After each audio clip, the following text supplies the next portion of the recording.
effectivement, pour ceux qui viennent régulièrement à nos talks, vous savez que maintenant, on les fait en format vidéo. Avant le coronavirus, on les faisait à l'agence. Et, euh, et on a hâte de pouvoir vous accueillir de nouveau avec, on a réfléchi avec Naomi sur de nouveaux formats aussi. Donc, vous pourrez suivre tout ça, mais quand on pourra se retrouver de vive voix, enfin, en réalité, ça sera assez sympa. On pourra parler autour de petits-déj et d'autres et de tables rondes qu'on imagine.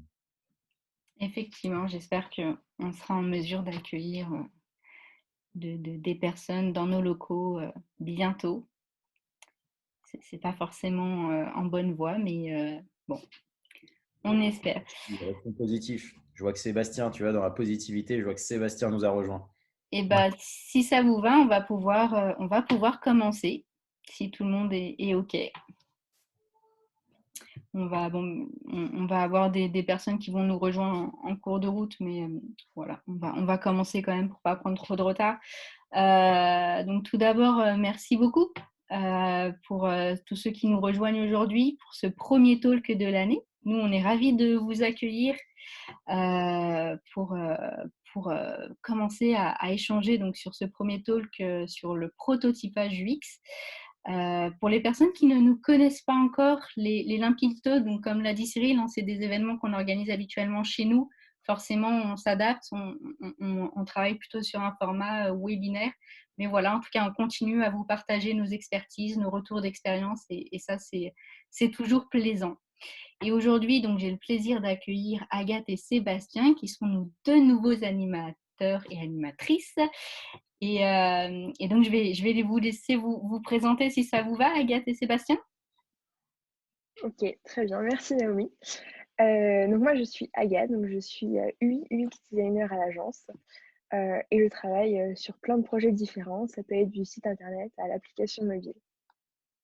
Voilà, à toi, Seb. Ouais. Bonjour tout le monde, donc moi c'est Sébastien. Comme Agathe, je suis UI UX à l'agence, donc maintenant depuis 4 ans.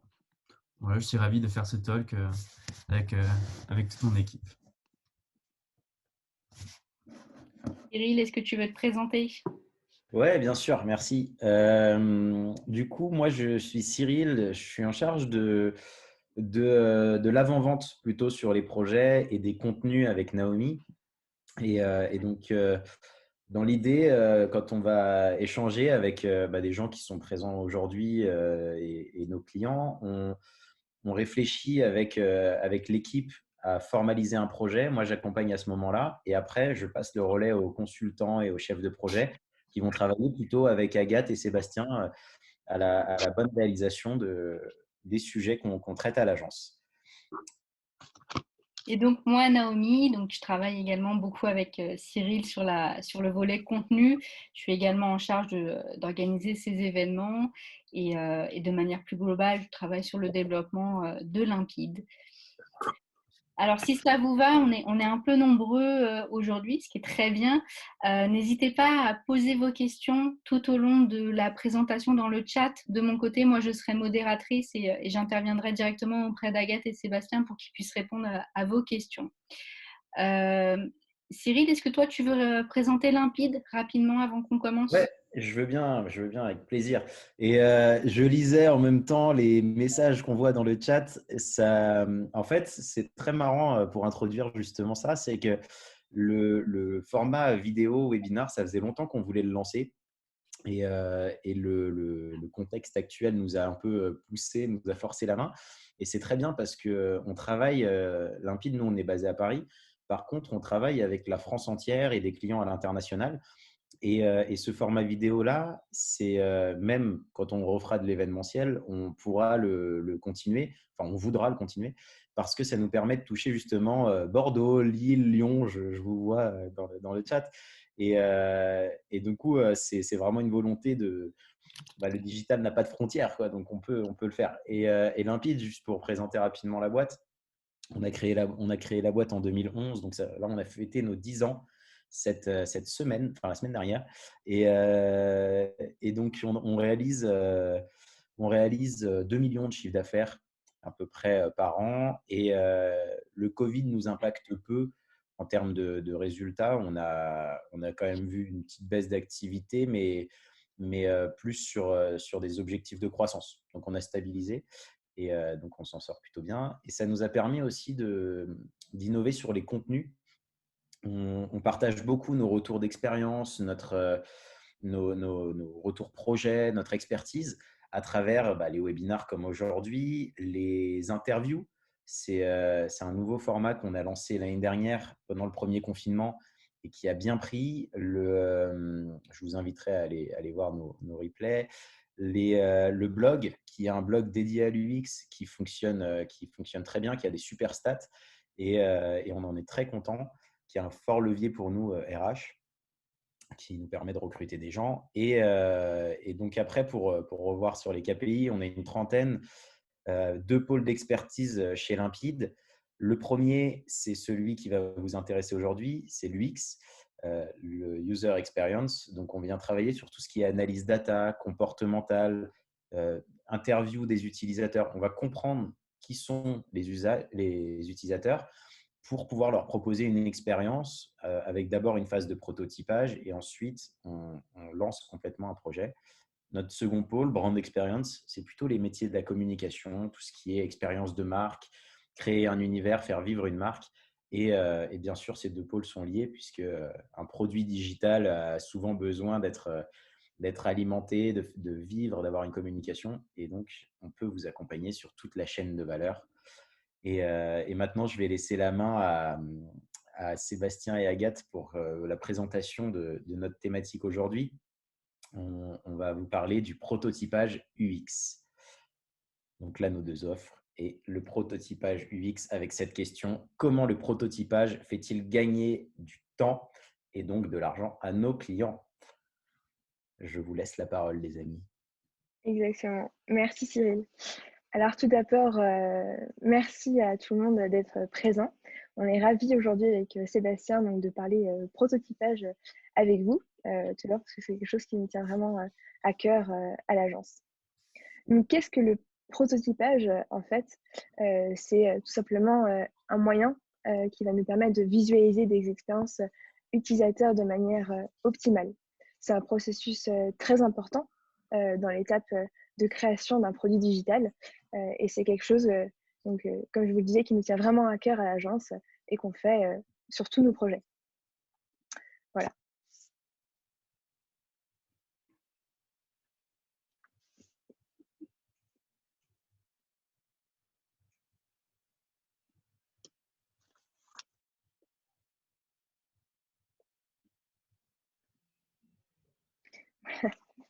Petite interlude technique.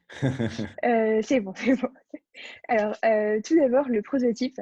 Le prototype, donc, c'est quelque chose qui est assez ancien en fait et qui n'est pas apparu avec le digital, mais c'est quelque chose qu'on retrouve vraiment dans plusieurs domaines de création, notamment donc la peinture. Donc avec les grandes toiles, on a toujours cette idée de préparer un premier croquis, un premier draft avant de se lancer dans une toile de maître. Mais c'est aussi quelque chose qu'on retrouve en sculpture et même en architecture. En fait, on a tous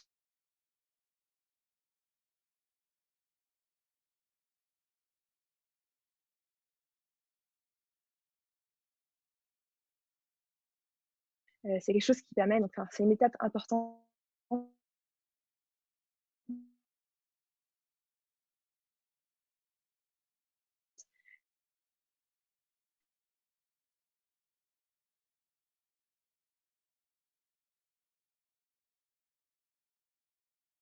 le monde digital. Et donc, je vais laisser Seb vous introduire quelques chiffres clés, parce qu'à l'agence, on aime beaucoup les chiffres clés. Oui, effectivement, prototyper pour tester, c'est hyper important. D'après de nombreuses statistiques, il faut savoir que plus de 70% des utilisateurs vont quitter un site s'ils ont une mauvaise expérience. Et ils vont souvent en parler, justement. Et c'est donc presque 3/4 des utilisateurs. Et c'est potentiellement une perte de clients. Donc, le temps investi va rapporter de la valeur. Il ne faut pas voir ça comme une perte de temps ou autre chose. C'est vraiment une véritable étape à part entière du projet. On peut voir par exemple que 10 € investis dans un prototype, ça rapporte en moyenne 100 €.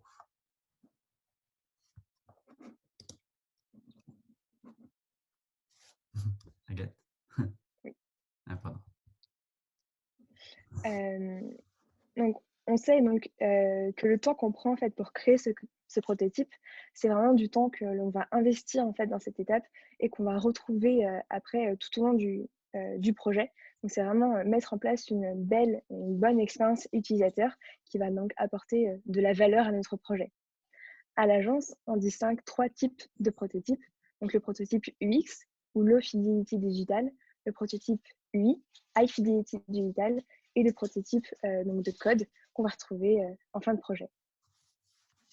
Donc, avec Sébastien, on va donc vous présenter tous les types de prototypes qu'on peut retrouver à l'agence.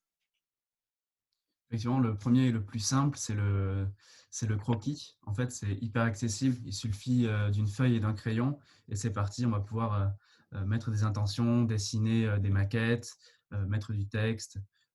Voilà, comme on peut le voir à droite, on a une photo d'un croquis réalisé par un de nos designers. Pas besoin que ce soit aussi beau, aussi parfait. L'idée, c'est vraiment de mettre des intentions. On peut imaginer aussi différents types d'ateliers pour collaborer à plusieurs. Voilà. Donc, c'est rapide, simple, accessible et vraiment pas cher. L'intérêt, c'est qu'il existe aussi différentes méthodes en fait, pour produire toujours plus de croquis, comme notamment la méthode du 6.3.5, c'est-à-dire qu'on a 6 personnes qui vont produire 3 idées pendant 5 minutes. L'idée étant de produire le plus d'idées le plus rapidement possible. En fait, les idées vont fuser et du coup, ça va être plus facile d'échanger rapidement parce que qu'est-ce qui n'est plus rapide qu'un croquis sur une feuille de papier. Et donc, du coup, les idées vont fuser et on va avoir quelque chose d'assez rapide et d'assez libérateur. Effectivement, oui, en 10 minutes, on peut déjà avoir 5 idées sur papier, alors qu'entre-temps, le temps d'ouvrir l'ordinateur, de l'allumer, lancer les logiciels, finalement, c'est un gain de temps. Là, comme on peut le voir dans l'image, on peut même y rajouter de la couleur. Voilà, il faut vraiment voir ça comme un exercice agréable. Tous les croquis n'ont pas besoin d'être aussi poussés que ce qu'on voit actuellement en exemple. Là, c'est un croquis fait par un designer. Donc là, c'est vraiment le plaisir du croquis et du dessin. Mais on n'a pas besoin d'être forcément très bon en dessin ou en croquis. C'est vraiment poser les grandes zones, un carré, une ligne pour représenter du texte, une croix pour représenter une image. On est vraiment sur quelque chose de vraiment très simple et limite simple et fun à réaliser.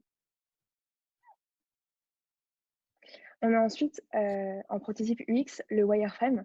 Donc c'est vraiment un peu plus synthétique que le croquis. Là, on va vraiment passer sur ordinateur, mais ça reste tout aussi simple et facile à prendre en main puisqu'on va avoir notamment sur Balsamiq et Mockup qu'on utilise à l'agence, en fait des composants déjà créés. On va juste venir glisser en fait un carré pour représenter une image, un composant de texte pour avoir un titre ou un texte courant. C'est vraiment quelque chose d'assez simple en fait. On n'a pas besoin de beaucoup maîtriser le logiciel pour réaliser une page entière. Et l'intérêt en fait des outils comme Balsamiq ou Mockup, c'est qu'ils sont collaboratifs. C'est-à-dire que plusieurs personnes peuvent être connectées en même temps sur la même page et réaliser en collaboration un prototype. Donc effectivement, ici, ça va être l'idée, c'est de se concentrer vraiment sur l'essentiel. C'est pour ça qu'on va utiliser encore une fois des formes, du faux texte. C'est plus pour le zoning, pour donc les dimensions et encore une fois l'intention.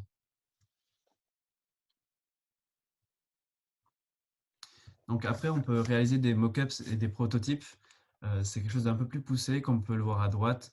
On va avoir des maquettes qui vont être soit sur InVision, soit sur Marvel, et qui vont permettre de réaliser donc des zones de clic et avoir vraiment un début de parcours, donc le début d'une vraie expérience. Et on peut projeter une première visualisation. Et derrière, on peut avoir déjà des retours utilisateurs, des retours du client.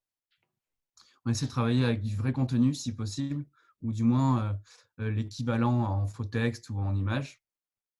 Et ça permet d'avoir la bonne intention, les bonnes dimensions et de tester encore une fois si le parcours convient ou répond à certaines contraintes. Sébastien, j'ai une petite question pour toi. Je me permets de vous interrompre. Pour les personnes qui ne connaissent pas forcément bien l'outil InVision ou Marvel, est-ce que vous pouvez un peu parler de ces outils-là, quels vont être leurs avantages, pourquoi on utilise ces outils-là peut-être par rapport à d'autres? Qu'est-ce qui vous plaît dans ces outils finalement? Déjà, le principal avantage, c'est ça permet de mettre son prototype en ligne et qu'il soit accessible déjà pour tout le monde à travers, par exemple, ici, on a un mobile, on peut très bien l'utiliser directement sur son smartphone et tester en vraies conditions. C'est déjà le premier avantage. Ensuite, L'intérêt aussi, c'est que plusieurs personnes peuvent tester en fait le prototype en même temps. C'est-à-dire qu'on n'est pas obligé de l'avoir sur un seul outil. On peut avoir 10, 15, 20, voire 50 personnes connectées sur le même prototype en même temps et vraiment avoir des parcours très différents. Et aussi, l'avantage de InVision, c'est que l'utilisateur, si il a un point spécifique à remonter, va pouvoir, avec un petit message, indiquer exactement le point bloquant. Et nous, du coup, ça nous fait de la data à récupérer aussi. et en plus, effectivement, le contexte actuel sanitaire, on ne peut pas forcément être présent. Donc, l'idée de faire tester à son client qui est peut-être dans une autre ville ou autre, on lui envoie simplement le lien et il pourra le tester de chez lui. Et comment ça fonctionne? En réalité, on va créer ces maquettes. Donc ici, on a des maquettes en UX. On va les mettre sur le site. Donc c'est une succession finalement d'images. On va définir des zones de clic. On va dire, voilà, celui-ci va aller vers telle page, vers telle page. On peut avoir aussi des petites animations de transition et des petites... on peut fixer par exemple le header, avoir des éléments en sticky, comme on le dit. J'ai une question de Coralie qui nous demande ce que nous pensons de Figma, enfin, ce que vous pensez de Figma plutôt. Mais on va y Alors, venir peut-être un peu ouais. plus tard, mais on peut déjà y répondre. Comme vous voulez. Euh, Je pense, ouais. On va en parler un peu plus dans d'autres slides parce que Figma est dans une autre étape de prototypage pour nous. Mais on peut très bien utiliser Figma en prototype UX puisque Figma a donc une interface spécifique pour ça. La seule contrainte qu'on a remarquée à l'agence, c'est que parfois les clients sont peut-être un peu plus habitués à InVision, donc c'est plus simple d'envoyer le lien. Mais certaines personnes ou pour certains projets spécifiques, oui, on peut tout à fait utiliser Figma à cette étape. Sinon, les avantages de Figma, c'est qu'il a un peu plus de possibilités d'animation et de transition. On va pouvoir imaginer des effets over. Enfin, quand on passe la souris, on peut imaginer vraiment plus de choses. Donc, il a cet avantage-là quand même. Exactement. J'espère que ça a répondu à la question, Naomi. Oui, parfait, merci. Ok. On va continuer du coup. Et donc sur le prototype UX, on a donc un dernier prototype qui est le Advanced UX Prototype, qui permet d'avoir un écosystème un peu plus complet et presque de simuler le plus possible un parcours complet réel. C'est-à-dire qu'à la différence de InVision, où on est vraiment au clic changement de page, là, avec notamment l'outil UXPin qu'on utilise à l'agence, on va vraiment avoir des interactions plus poussées et spécifiques, comme par exemple donc du champ, de la checkbox, des champs qui s'ouvrent, des menus déroulants, ce genre de choses. On est vraiment sur presque un parcours réel et interactif. Et Oui. surtout, l'intérêt, c'est qu'on va venir tester vraiment toutes les différentes parties du prototype et du parcours utilisateur. Même pour aller plus loin, on peut insérer des variables. Par exemple, un prénom, on va dire bonjour, Nana, on rentre le prénom, on va pouvoir l'avoir sur toutes les différentes pages. Donc, c'est vraiment quelque chose de vraiment très, très puissant, quoi. Oui, c'est ça. On a vraiment des actions qu'on peut retrouver dans le réel. C'est-à-dire, on est vraiment sur quelque chose de beaucoup plus avancé que l'étape d'avant avec InVision ou même Figma, où on avait du changement de page, tout simplement.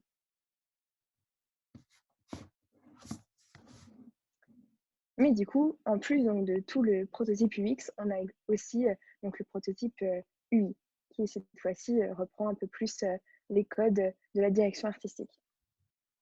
Exactement. Donc, on a le Basic High Fidelity. C'est pour aller plus loin vraiment dans les tests, ça permet de projeter ce que le site pourra devenir à sa sortie. Donc, on va avoir du vrai contenu, que ce soit du texte, du visuel ou de l'iconographie.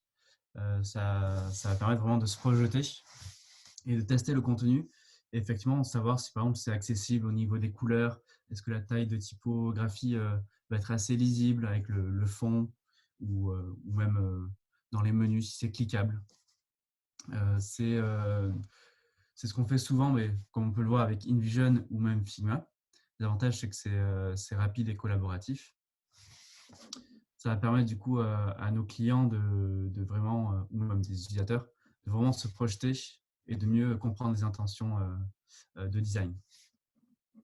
Donc, comme on peut le voir à gauche, on a un vrai cas client qui peut défiler, donc avec du vrai contenu, des images. On peut avoir des effets aussi d'animation, qu'on peut le voir ici en hover.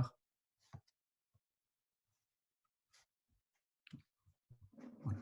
Donc, nous, on utilise plutôt InVision. C'est plus simple dans notre méthode. On a par la suite le Advanced High Fidelity Prototype. Donc là, on est vraiment sur un parcours qui va s'approcher le plus possible des conditions et du parcours du réel, puisqu'on va vraiment créer un prototype complet.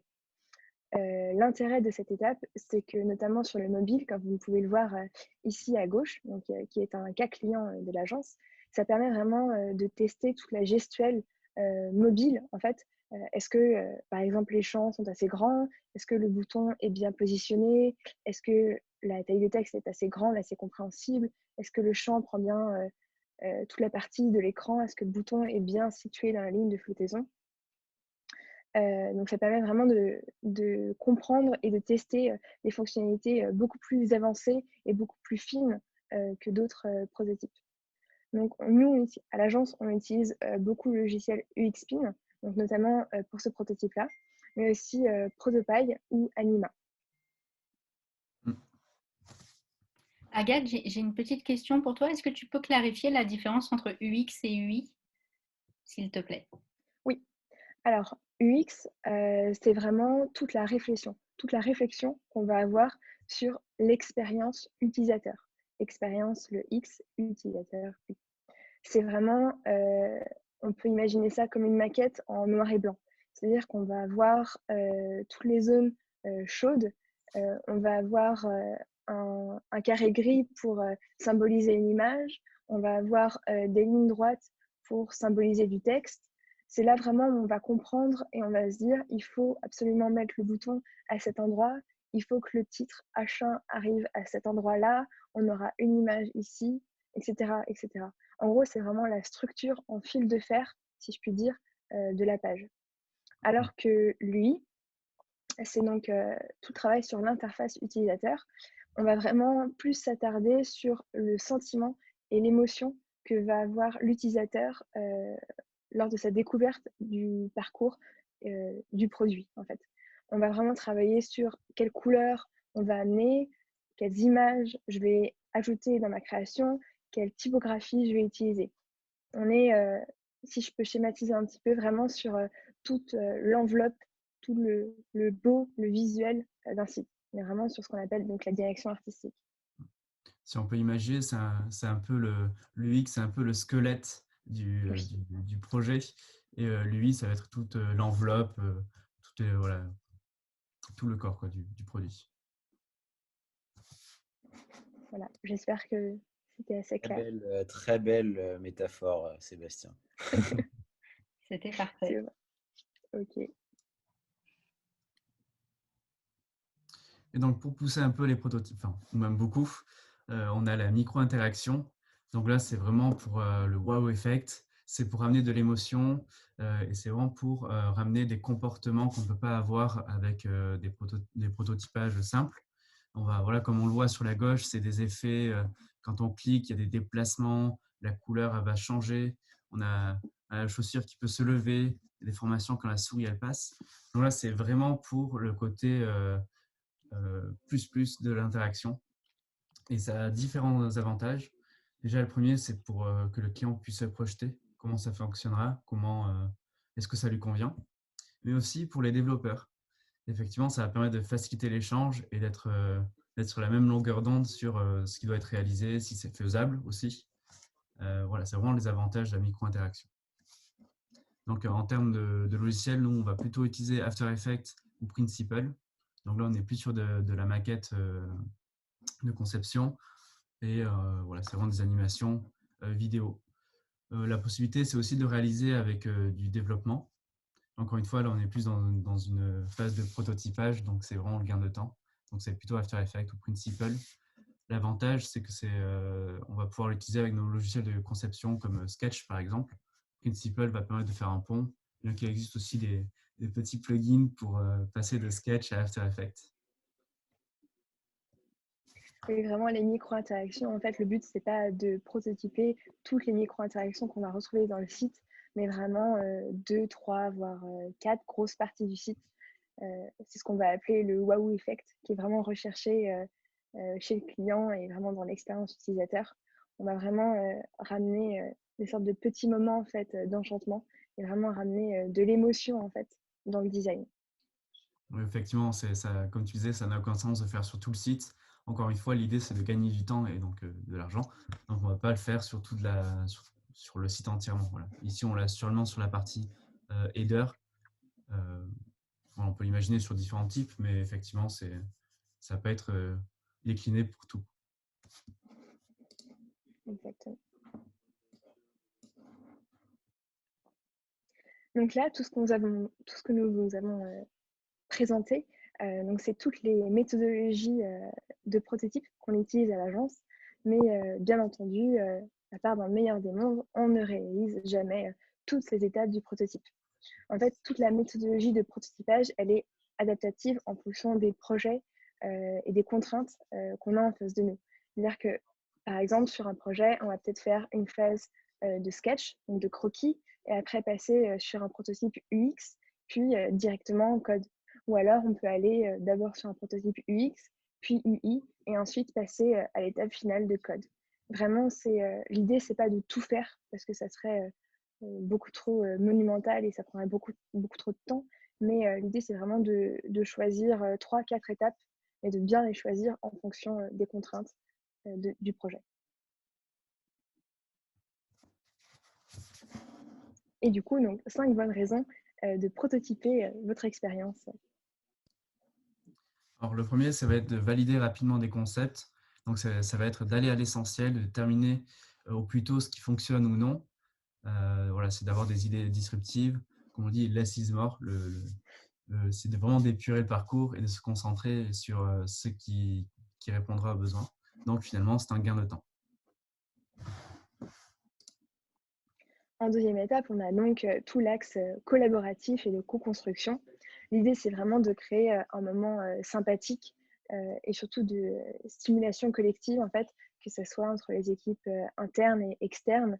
Donc, j'entends par là les personnes qui vont produire le contenu, les personnes du métier, les développeurs, les marketing, le commerce. L'idée, c'est vraiment de créer une bulle de création et de communication qui soit vraiment dans cet esprit de partage et de création.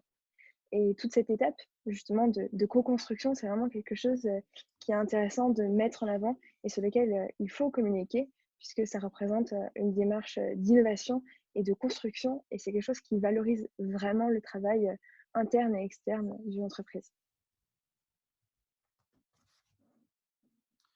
Ça va permettre également de vérifier la lisibilité des informations. Donc, tester et valider le contenu, vérifier que les boutons soient bien accessibles et compréhensibles. Est-ce que les visuels vont répondre va bien vivre avec le texte ou l'idée en tout cas. Donc, ça va vraiment être une étape aussi importante de bien être en phase avec les besoins et donc d'être conforme avec la lisibilité et l'accessibilité.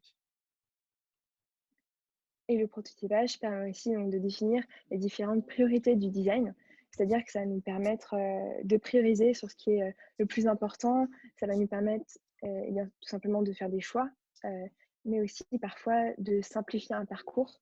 Peut-être qu'on a en amont, dans notre premier prototype, fait peut-être trop d'étapes dans un parcours, ou au contraire, on se rend compte qu'il nous manque une étape, et c'est justement grâce au prototype qu'on peut avoir rectifié le tir. Et c'est important de faire ça à cet instant-là. Et donc, la cinquième idée, c'est de limiter le budget du développement. Donc, effectivement, il faut savoir que le développement, c'est ce qui est de plus long et de plus cher. Il faut savoir également que c'est 10 fois plus cher de corriger une problématique en développement et c'est 100 fois plus cher de le corriger une fois que le produit est déjà sorti. Donc l'idée, c'est d'identifier ces problématiques au tout début pour pouvoir les corriger à moindre frais, puisqu'effectivement, on sera dans une phase beaucoup plus simple et beaucoup plus rapide.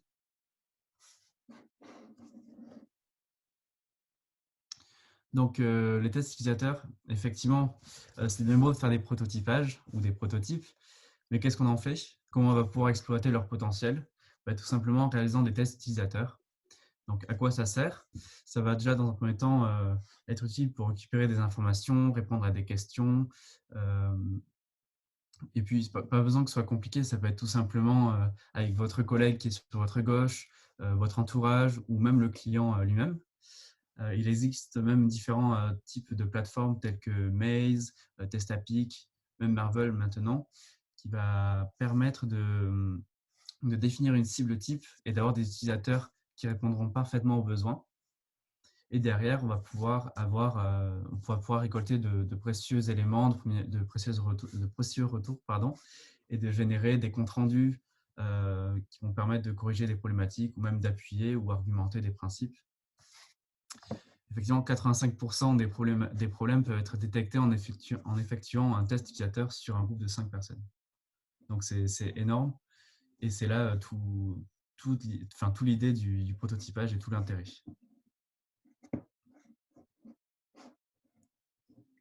Mais du coup, pour aller plus loin sur tous les prototypes qu'on vient de vous présenter, pour un petit peu le futur du prototype, il existe différents axes d'amélioration, notamment la librairie ou le design system, généralement appelé UX/UI. Il existe aussi donc, le prototype vocal ou le prototype VR/AR, c'est-à-dire réalité virtuelle, réalité augmentée. Donc, pour les librairies ou le design system, ce sont les bibliothèques de composants qui existent déjà et qui sont créées rapidement pour donc créer des pages spécifiques. L'idée, c'est que ça permet d'augmenter tout simplement la cadence de production, de rationaliser et surtout d'homogénéiser un petit peu plus l'expérience et le design d'un produit. L'avantage des librairies, c'est que n'importe qui en fait peut prendre ça en main, c'est-à-dire un designer, mais aussi bien un chef de projet ou un consultant.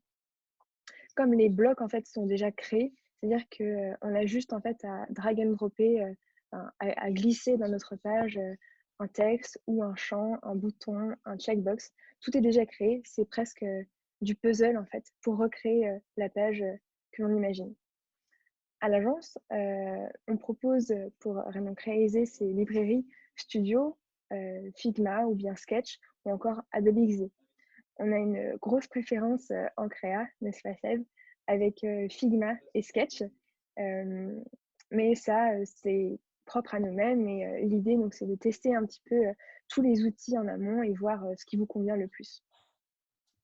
Mais donc voilà, donc, la librairie, c'est vraiment un outil vraiment très très puissant dans le principe de prototypage. Et tout simplement parce que ça a l'avantage d'être pris en main par n'importe qui. Et surtout, il existe donc des librairies spécifiques, c'est-à-dire on va avoir des librairies iOS, Android ou même Material Design. Donc, il existe des librairies qui s'adaptent à chaque besoin, vraiment. Oui, effectivement. Donc, l'idée, c'est d'avoir vraiment des blocs qui vont permettre de gagner du temps. C'est vraiment ça l'idée. Et effectivement, qui répondent vraiment aux contraintes techniques si besoin. Exactement. Donc, effectivement, avec aussi la venue de tout ce qui est voice prototyping, enfin en tout cas des interactions vocales, on peut avoir des besoins de concevoir des prototypes avec de l'interaction vocale qui vont déclencher par la voix des interactions. Donc, il existe différents outils, notamment Adobe XD propose ça. Je pense que c'est l'un des seuls qui propose ça avec VoiceFlow, d'avoir des déclenchements par la voix.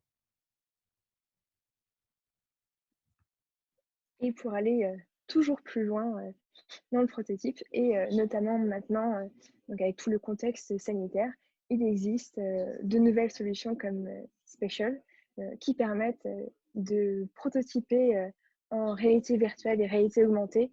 C'est notamment pratique lorsque donc, plusieurs personnes se trouvent donc, à des endroits différents. Ça permet donc de prototyper, mais aussi donc, de créer des ateliers de prototypage depuis vraiment loin. Saïd, est-ce que tu veux rajouter quelque chose là-dessus? Je sais que tu es très fan de tout ça. Non, mais c'est vrai que c'est intéressant de pouvoir se retrouver maintenant en 3D, enfin en VR. Ça permet, voilà, c'est vraiment une source d'exploitation qui sera infinie presque.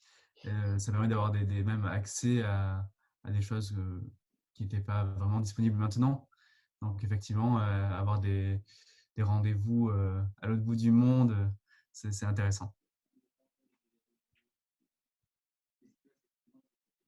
Voilà, on vous remercie beaucoup de nous avoir suivis donc, sur ce talk prototypage.